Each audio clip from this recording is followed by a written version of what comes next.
Assalamualaikum semuanya. Hari ini kita akan mempelajari mengenai lapisan bumi dan bencana alam. Tapi sebelum itu, saya akan memperkenalkan diri saya terlebih dahulu. Perkenalkan, nama saya Rizky Aulia, NIM saya 42031511026. Saya dari Fakultas Matematika dan Ilmu Pengetahuan Alam di Universitas Negeri Medan. Apa sih sebenarnya lapisan bumi itu? Aku jelasin ya. Bumi merupakan planet ketiga dalam susunan tata surya. Hingga kini, bumi merupakan satu-satunya planet dalam galaksi Bima Sakti yang diketahui mampu menunjang kehidupan. Hal tersebut karena komponen-komponen pendukung kehidupan tersedia di bumi, mulai dari air, udara, dan tanah yang merupakan tempat tumbuhnya berbagai tanaman untuk mendukung kehidupan. Lapisan bumi secara umum terdiri atas 3 komponen, yaitu gas yang disebut atmosfer, komponen padatan yang disebut litosfer, dan komponen air yang disebut hidrosfer. Yang pertama adalah atmosfer. Atmosfer adalah lapisan udara yang menyelimuti bumi. Istilah atmosfer berasal dari 2 kata Yunani, yakni atmos yang berarti uap dan spaira yang berarti lapisan. Atmosfer sendiri sebagian besar tersusun atas gas nitrogen, yakni sebesar 78%, dan sementara itu oksigen menyusun 21% bagian dari atmosfer.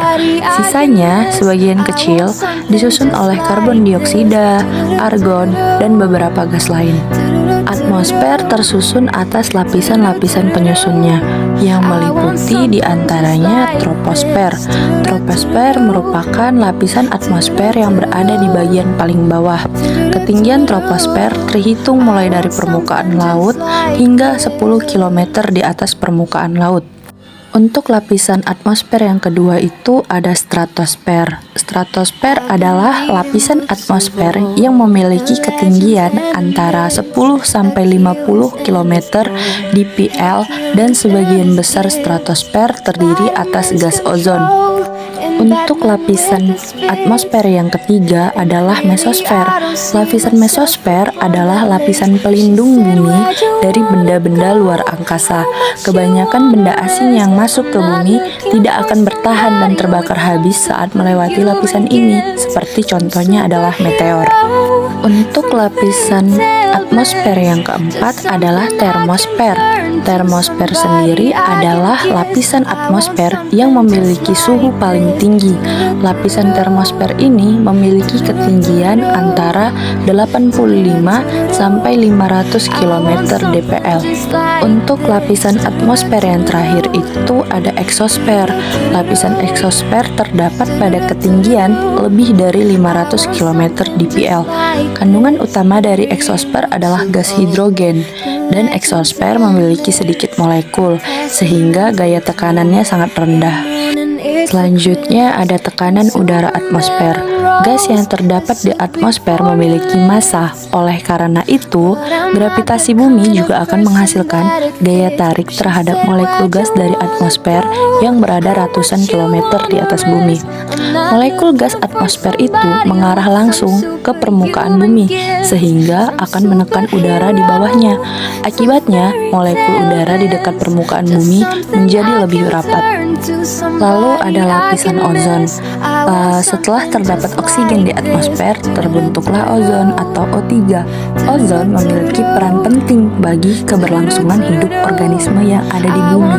Fungsinya sendiri adalah untuk melindungi bumi dari radiasi matahari yang sangat berbahaya bagi organisme di bumi. Lapisan ozon ini terdapat pada stratosfer pada ketinggian 18-54 km dpl, dan ozon tersusun atas oksigen sebagai bahan dasarnya.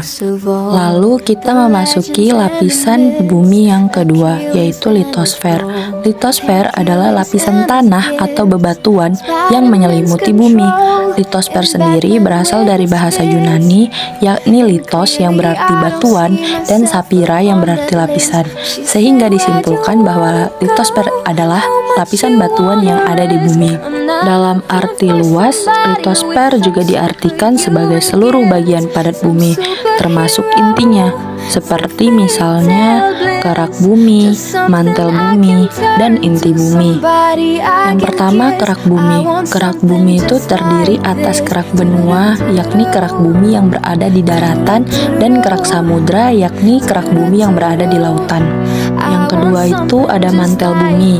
Itu terdiri dari mantel atas dan mantel bawah. Dan yang ketiga itu ada inti bumi. Inti bumi dibedakan menjadi dua, yakni inti luar yang berupa cairan pekat dan inti dalam yang bersifat pekat, hampir menyerupai padatan. Lalu kita memasuki teori tektonik lempeng. Teori ini menjelaskan bahwa salah satu bagian dari litosfer adalah lempeng yang selalu aktif bergerak. Pergerakan lempeng tersebut diakibatkan oleh adanya aliran konveksi dari inti bumi. Lempeng dapat bergerak saling menjauhi maupun saling mendekati. Ketika lempeng bergerak saling menjauhi, maka akan timbul patahan besar. Jika lempeng bergerak saling mendekati dan bertumbukan, maka akan terjadi subduksi. Salah satu efek dari pergerakan lempeng adalah adanya gempa dan terbentuknya pegunungan berapi. Lalu kita masuk ke bencana alam, yaitu ketika lempeng bergerak atau patah, maka terdapat energi yang dilepaskan pula.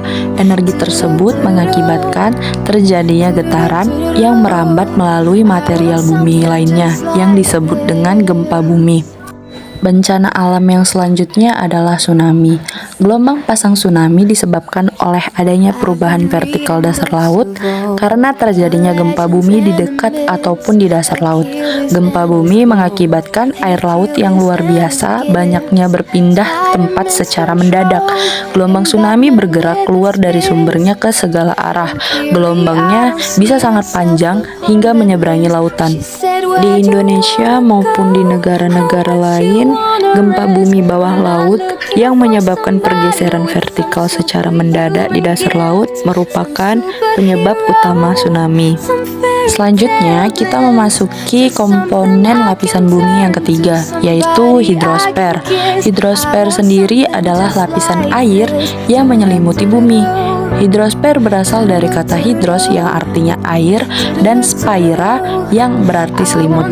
Jadi hidrosfer merupakan lapisan air yang menyelimuti bumi. Jika diperhatikan dari globe atau Google Earth, warna yang paling dominan dari bumi adalah biru. Bagian berwarna biru tersebut adalah air. Hampir 70% bagian bumi adalah air atau hidrosfer. Hampir semua elemen kehidupan memerlukan air untuk keberlangsungan kehidupannya. Tumbuhan memerlukan air untuk berfotosintesis, sedangkan manusia memerlukan air untuk metabolisme dan memenuhi kebutuhan hidup. Jadi jika manusia ataupun makhluk bumi menggunakan air untuk melangsungkan kehidupannya, apakah air yang ada di bumi akan habis? Nah, kita akan menjawabnya di siklus air.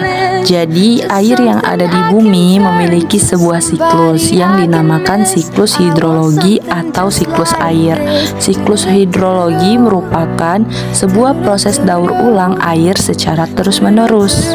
Tahapan yang pertama pada siklus air adalah bermula saat panas matahari menguapkan air yang ada di laut dan di permukaan bumi lainnya, dan proses ini disebut dengan evaporasi.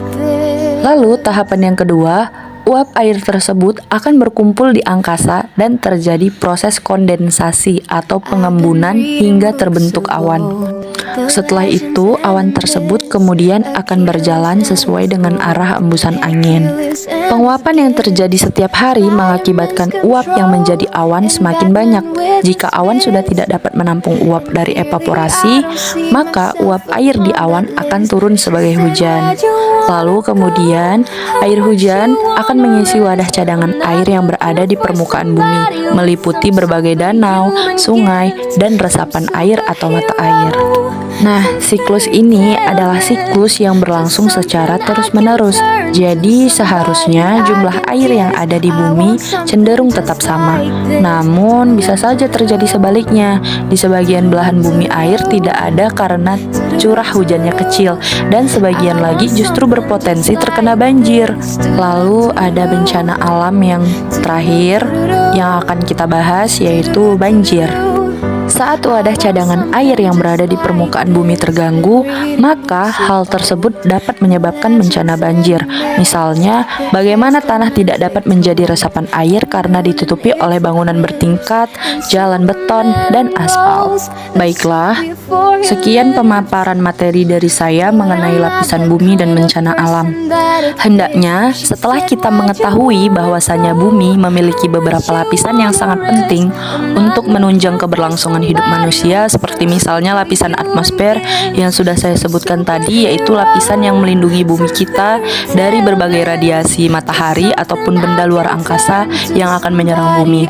Seperti yang sudah kita lihat sekarang ini, bahwa lapisan ozon yang mulai menipis akibat dari kecerobohan manusia, seperti misalnya membakar sampah secara sembarangan ataupun membuat polusi udara dari asap kendaraan.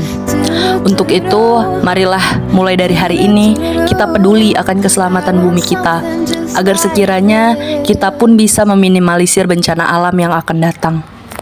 Kalau bukan kita yang menjaga bumi, siapa lagi? Bumi semakin tua dan kita pun semakin bertambah usia. Untuk itu, marilah kita sama-sama merangkul supaya bumi kita bisa terselamatkan dari hal-hal ataupun bencana-bencana yang tidak diinginkan. Seperti misalnya bencana alam yang disebabkan oleh manusia itu sendiri. Seperti yang sudah dipaparkan tadi, yaitu banjir. Banjir adalah salah satu bencana yang disebabkan oleh kecerobohan manusia. Untuk itu, marilah kita mulai berintrospeksi diri agar semakin bisa menjaga bumi yang sudah semakin renta ini. Sekian mungkin materi yang saya sampaikan mengenai lapisan bumi dan bencana alam. Adapun misalnya kata-kata yang kurang mengenakan dari mulut saya ini yang menyakiti hati para teman-teman sekalian, saya memohon maaf.